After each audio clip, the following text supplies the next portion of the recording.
Overwhelming scientific consensus, we have a decent chance at avoiding catastrophic climate disaster. To have a decent chance, 80% of known fossil fuels would need to stay safely underground.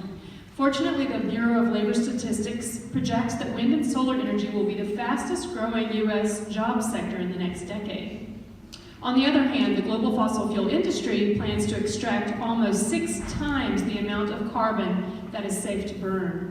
If elected, what specific mechanisms will you utilize as governor to ensure that Colorado does its part to achieve emissions reductions in line with the Paris Agreement in keeping the vast majority of fossil fuels safely underground? And we'll start this question with Senator Mike Johnson.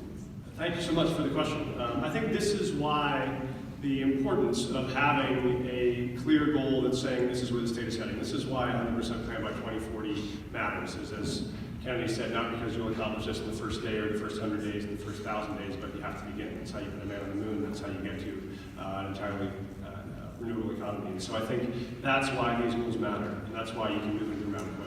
But I've done 2 things in addition to that. One is I've said, yes, of course, Colorado should back and join the Paris Climate Accords, but Colorado is already ahead of the Paris Climate Agreement with our current successes, so that's not enough.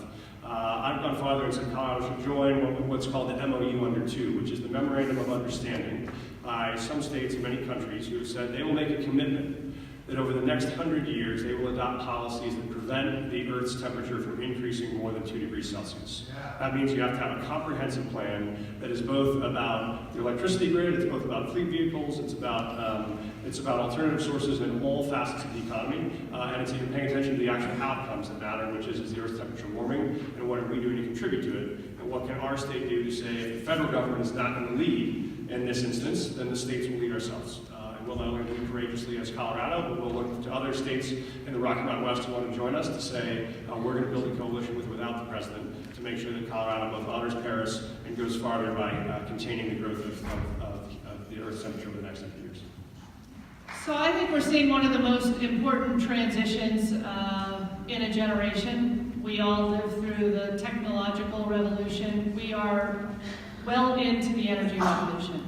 And businesses right here in Colorado doing global research on the technological advancements in clean, renewable sources of energy, from NREL to the hundreds of businesses that are developing new efficient technologies for wind and solar, positions Colorado as a world leader in transitioning away from fossil fuel-based energy sources to clean, renewable energy sources. And yes, as your governor, you have my full commitment to implement all of the policies so that Colorado reaches the emissions reductions targets that we've identified here. But what's really exciting is a lot of this is going to happen because of the market.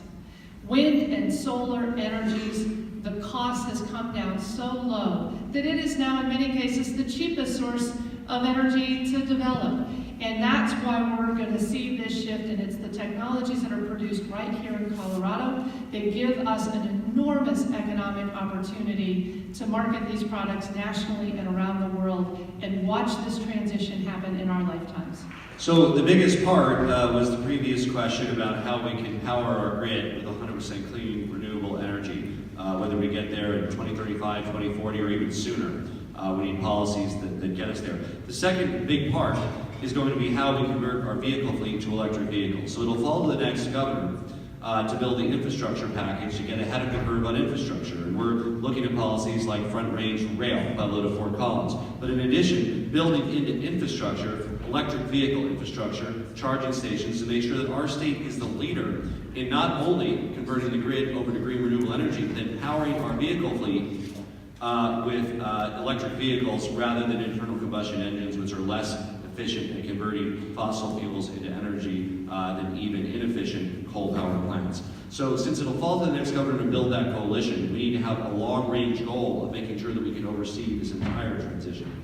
Federally, I sponsor a bill for our whole country to meet 100% renewable energy by 2050, including conversion of the fleet to electric vehicles by 2050 with Bernie Sanders. We also need a state version to be able to make sure that we can convert that fleet as quickly as possible. Because as long as we have vehicles running on internal combustion engines, we're also talking about not only throwing carbon into the atmosphere and climate change, but also dirtier air and smog and more asthma and higher cancer cancer rates for our population. So as governor, I look forward to leading that coalition to get it done.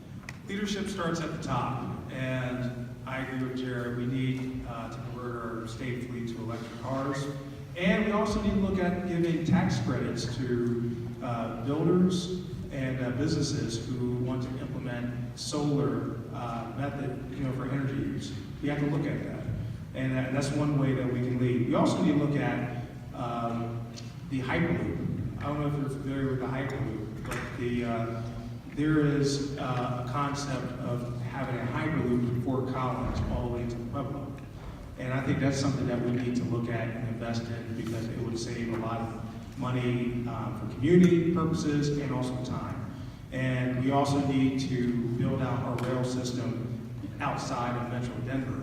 And we need to take it up to Boulder and other places. So, because, our infrastructure problems are, getting worse, because a lot of people are moving to the state because they found out that Colorado is a very beautiful state and a great place to live. So we need to accommodate that. And one way to accommodate that is to get rid of Tabor, so we can ease our infrastructure problems and our transportation problems here in the state. We need money for it. And, people keep talking about working around Tabor and working through Tabor. The way that we can solve our energy, or some of our energy problems, is to reduce our traffic situation here in the state. So that's what we have to look at. I do agree that things do start at the top, and working in with this. Increasing the renewable energy, of course, is key, but we also need to address the fossil fuels and everything that's coming out of the ground. One of the things I want to be able to do is work with smaller communities. We have smaller communities that have said, we don't want this in our community. We don't want this drilling to happen around here. And there have been examples in the past of cities and towns that have tried to block fracking from their areas, and the current administration going through to try to override that to make sure that they get their way. And so I want to make sure that if you're in an area, you know it better than somebody that doesn't live there. And if you know that that's not going to be good for your area, I want to help to make sure that it doesn't overtake where you're at. There's no question, when we look at the storms that we've had in this country and in Puerto Rico, that climate change is real, that adhering to the Paris Climate Accords is essential, regardless of what our president thinks. But when I came up with my energy policy, it's not enough just to say this is what we will do. I met with the president of Excel Energy. I went to NREL and spent 3 hours with the top scientists there. I brought together a roundtable of environmentalists and professors from CU to find out what is real and what is possible. Because if we don't approach our solutions with real facts, then we have wonderful goals that we will never achieve. So as we move towards 100% renewables, yes, having a 100% clean grid is critical. Having our cars not only electric but self-driving will solve multiple issues, from power consumption to our roads. But beyond that, we have to think about the workers that will be displaced as the energy industry shifts.